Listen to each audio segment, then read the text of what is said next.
बिस्मिल्लाहिर्रहमानिर्रहीम। अस्सलाम वालेकुम डियर स्टूडेंट्स। आप जानते हैं कि हमने बायोलॉजी का जो है चैप्टर 1 स्टार्ट किया हुआ है, उसका नाम है introduction.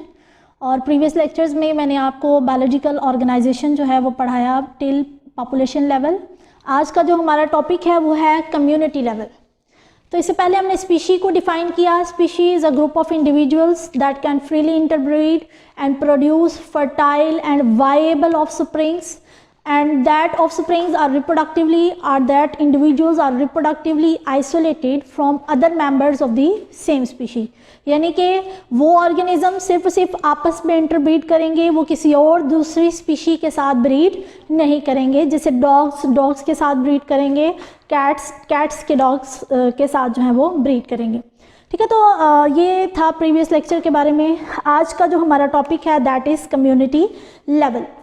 Population of different species, plants and animals living in a habitat,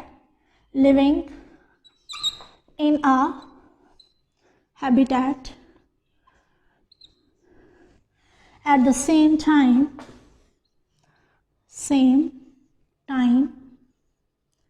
form a community।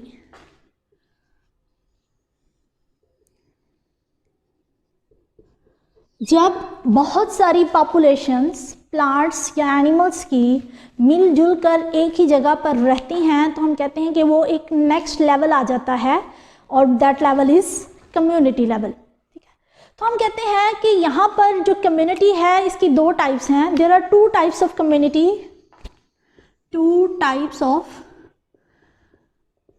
Community, जिसमें हम कहते हैं कि एक होती है सिंपल कम्युनिटी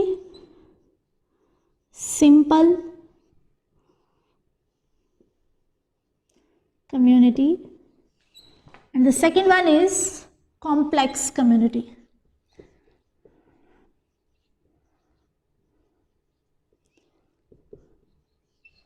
तो यहाँ पर आपकी बुक में मेंशन्ड है some communities are complex and well interrelated, other communities are simple ones। यहाँ पर कहता है कि in a simple community any change in a simple community any change have drastic and long lasting effects। Any change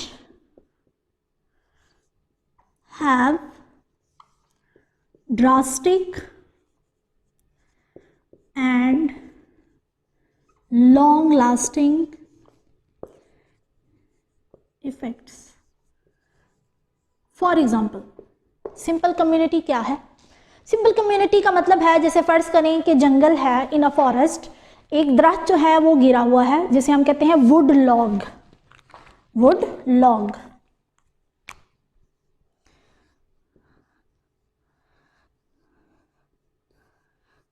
would log यानी consider करें कि this one is a would log.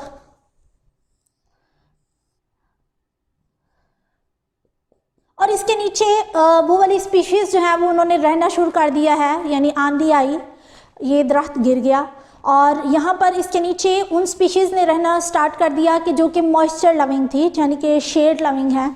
ठीक है, यानी यहाँ पर डिफरेंट तरह के बैक्टीरिया हो सकते हैं, फंजाई हो सकती है, एल्जी हो सकती है, इंसेक्ट्स। ठीक है, तो बहुत सारी जो है वो प्लांट्स की और एनिमल्स की स्पीशीज़ ने यहाँ पर रहना जो है वो स्टार्ट कर दिया।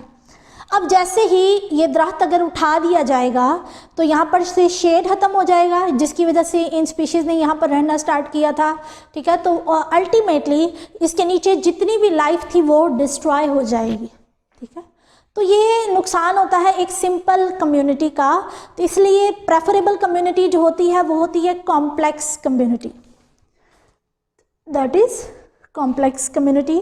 तो कॉम्प्लेक्स कम्युनिटी में हम कहते हैं कि यहाँ पर इंटरेक्शंस ऑफ फूड चेन्स होता है, interaction of food chain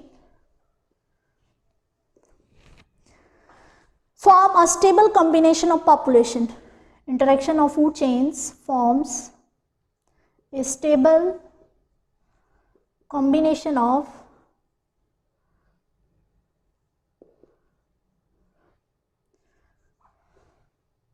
population। जैसे कि फॉरेस्ट को कंसिडर करते हैं, फॉरेस्ट एक बड़ी कॉम्प्लेक्स कम्युनिटी है, ठीक है, forest is a complex community. अब देखिएगा यहाँ पर एक दरख्त को हटाने से उसकी जितनी भी लाइफ जो उस पर डिपेंडेंट थी वो सारी की सारी डिस्ट्रॉय होगी, तो ये एक नुकसान होता है सिंपल कम्युनिटी का।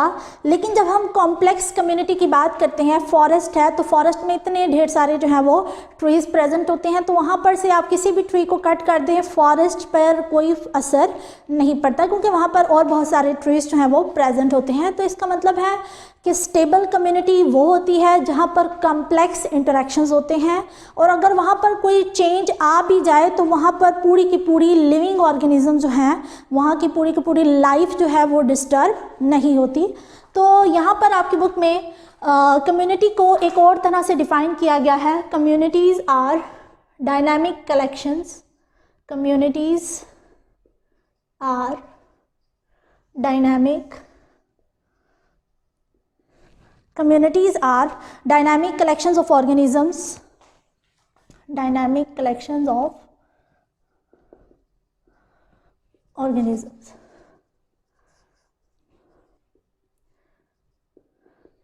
कम्युनिटीज़ जो हैं वो डायनामिक का मतलब है कि वो कोई कांस्टेंट स्टेट में नहीं होते, ठीक है। कम्युनिटी में कोई चीज़ ऐड होती है, ठीक है, कुछ इंडिविजुअल्स आते हैं, कुछ चले जाते हैं, तो ये जो है ये चेंज होती रहती है। डायनामिक का मतलब है कि चेंज होती रहती है, कभी किसी ऑर्गेनिजम्स की पॉपुलेशन ज़्यादा होती है, कभी किसी की पॉपुलेशन ज़्यादा होती है। यानी फ़र्ज़ करें कभी गोट्स की पॉपुलेशन ज़्यादा है, कभी लाइन्स की पॉपुलेशन ज़्यादा है, तो ये एक डायनामिक इंटरेक्शंस होता है जिसमें पॉपुलेशन की जो डेंसिटी है किसी स्पीशी की बढ़ती है, किसी की कम हो जाती है।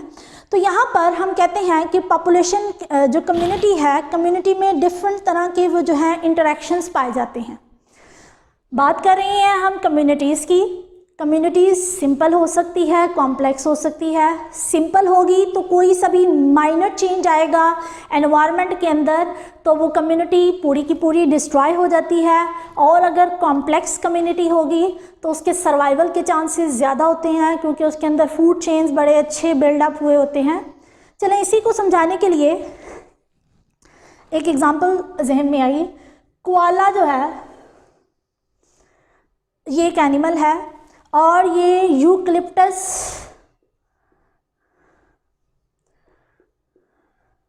ट्री जो है उसके लीव्स पर जो है वो फीड करता है। बस सिंपली बस इसी पे फीड करता है और किसी चीज़ पर फीड नहीं करता। तो क्या हुआ कि जब अगर यूकलिप्टस ट्रीज़ ख़त्म हो जाएंगे तो कोआला इसके अलावा कोई और फूड यूज़ नहीं करता। इसका मतलब है अल्टीमेटली कोआला की जो है वो डेथ हो जाएगी, ठीक है। तो इसका मतलब है कि ये एक सिंपल कम्युनिटी, एक सिंपल फूड चेन डेवलप था, ठीक है। तो इस सिंपल फूड चेन की वजह से ऑर्गेनिज्म रिस्क पर होते हैं कि वो जिस फूड सोर्स पर डिपेंड करते हैं अगर वो ख़त्म हो जाए तो वो जो है उनकी लाइफ भी जो है वो डेंजर में पड़ जाती है, ठीक है। तो ये थोड़ा सा मैंने आपको कॉन्सेप्ट देने के लिए बताया। अभी बात कर रहे थे communities are dynamic collections of organisms, जिसमें एक की पॉपुलेशन इंक्रीज होती है, दूसरे की डिक्रीज होती है, ठीक है। तो ये चेंज होती रहती है। तो there are some interactions in communities, there are some interactions in communities.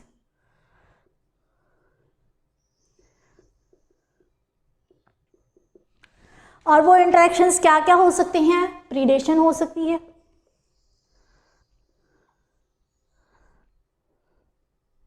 Parasitism हो सकती है,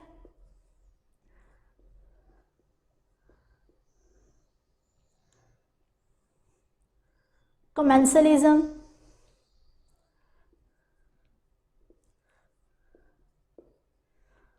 mutualism, competition,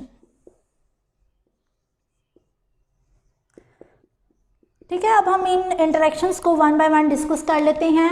predation, interaction between prey and predator, interaction between prey and predator.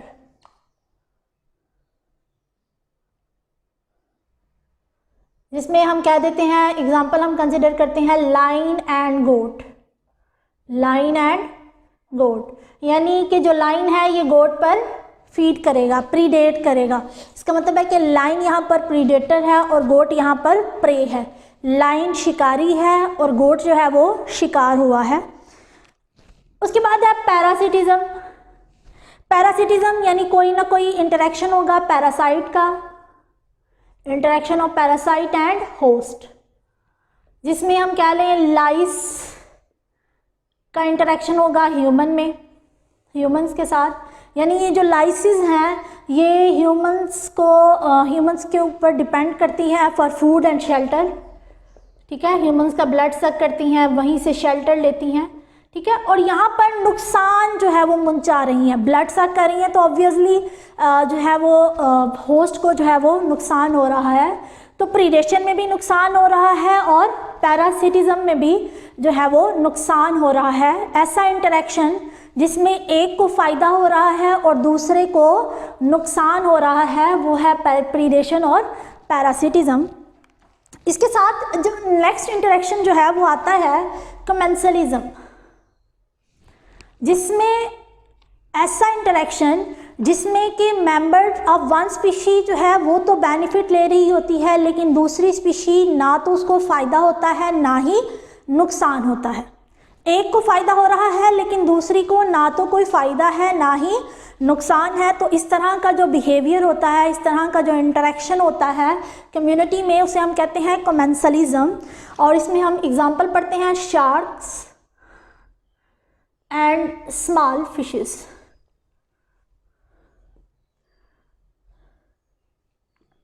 Sharks आप जानते हैं ज़्यादातर प्रीडेटरी होती हैं, तो जहाँ जैसे जैसे शार्क्स मूव कर रही होती हैं तो उसके सब पीछे पीछे जो है वो कुछ छोटी मछलियाँ जो हैं वो उसको फॉलो करती हैं।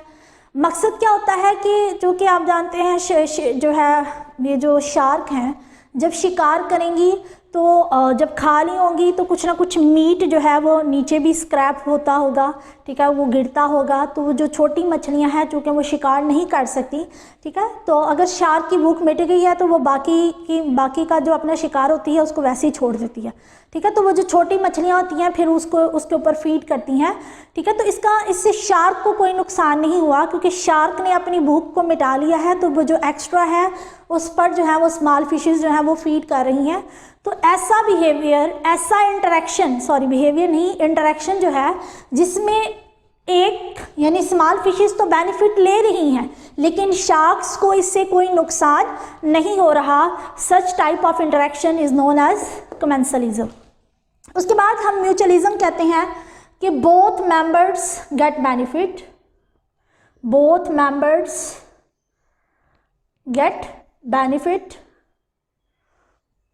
जिसमें हम कहते हैं लाइकन की एग्जांपल लेते हैं। इसमें हमारे पास लाइकन एक एसोसिएशन है एल्गी और फंजाई का, जिसमें क्या होता है कि एल्गी क्या करती है, प्रिपेयर फूड करती है, एल्गी प्रिपेयर फूड, और जो फंजाई है इट प्रोवाइड प्रोटेक्शन। ठीक है, एल्गी फंजाई के लिए फूड प्रिपेयर करती है और फंजाई उसके बदले में एल्गी को प्रोटेक्शन प्रोवाइड करती है, और इसमें दोनों को ही जो है वो फ़ायदा हो रहा है। ये उससे प्रोटेक्शन लेती जा रही है और फंजाई जो है उससे फूड लेती जा रही है। उसके बाद है कंपटीशन। तो कंपटीशन आप जानते हैं रिसोर्सेज के लिए अगर कंपटीशन होगा, ठीक है, तो एक जो है मेंबर उसको नुकसान होगा लेकिन एक जो मेंबर है वो उससे बेनिफिट लेगा। ठीक है, तो ये कुछ इंटरेक्शंस हमने पढ़ लिए कम्युनिटी के। ठीक है, तो कम्युनिटी के बाद जो नेक्स्ट लेवल है वो है इकोसिस्टम। तो इकोसिस्टम हम कहते हैं, अब हम जो नेक्स्ट लेवल जा रही हैं बायोलॉजिकल ऑर्गेनाइजेशन में, दैट इज़ इकोसिस्टम। ठीक है, होप्स हो कि आपको ये कम्युनिटी लेवल की समझ आ गई होगी। एक दफ़ा इसको रिकॉल कर लें कि जब बहुत सारी पॉपुलेशंस मिलकर रहती हैं तो वो क्या बनाती हैं, कम्युनिटी बनाती है। कम्युनिटी सिंपल भी हो सकती है, कॉम्प्लेक्स भी हो सकती है। सिंपल होगी तो उसमें कोई सा भी चेंज आएगा तो उसके ड्रास्टिक इफ़ेक्ट्स आ सकते हैं, लेकिन अगर वो कॉम्प्लेक्स है तो वो स्टेबल है, यानी कोई सा भी माइनर चेंज उसको इतना ज़्यादा इफेक्ट नहीं कर रहा। तो हमने फॉरेस्ट में फॉरेस्ट की एग्जांपल को पढ़ा कि अगर एक फॉरेस्ट में एक ट्री को काट दिया जाए तो इससे फॉरेस्ट का इकोसिस्टम इतना ज़्यादा डिस्ट्रॉय नहीं होता। फिर हमने कुछ इंटरेक्शंस पढ़े, predation, parasitism, commensalism, mutualism and competition. Now we are moving towards the next level of biological organisation, that is ecosystem. तो इकोसिस्टम हम कहते हैं a community with its non living components, ठीक है। यानी जब हम लिविंग और नॉन लिविंग दोनों को स्टडी कर रहे हैं तो इसको हम कहते हैं कि वो क्या बन जाता है, इकोसिस्टम। तो हम कहते हैं community together with its non living surrounding, a community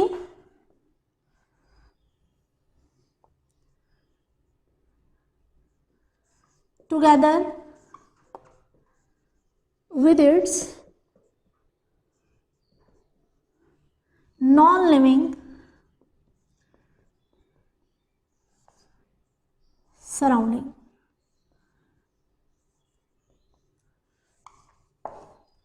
ठीक है, और इसमें भी हम कंसिडर कर लेते हैं फॉरेस्ट की एग्जांपल। ठीक है, फॉरेस्ट में आप जानते हैं बहुत सारे जो है वो लिविंग कंपोनेंट्स भी प्रेजेंट हैं, प्लांट्स हैं, एनिमल्स हैं, बहुत सारी लाइफ जो है वो वहाँ पर प्रेजेंट है। लेकिन इसके साथ साथ ही हमने फॉरेस्ट का टेम्परेचर देखना है।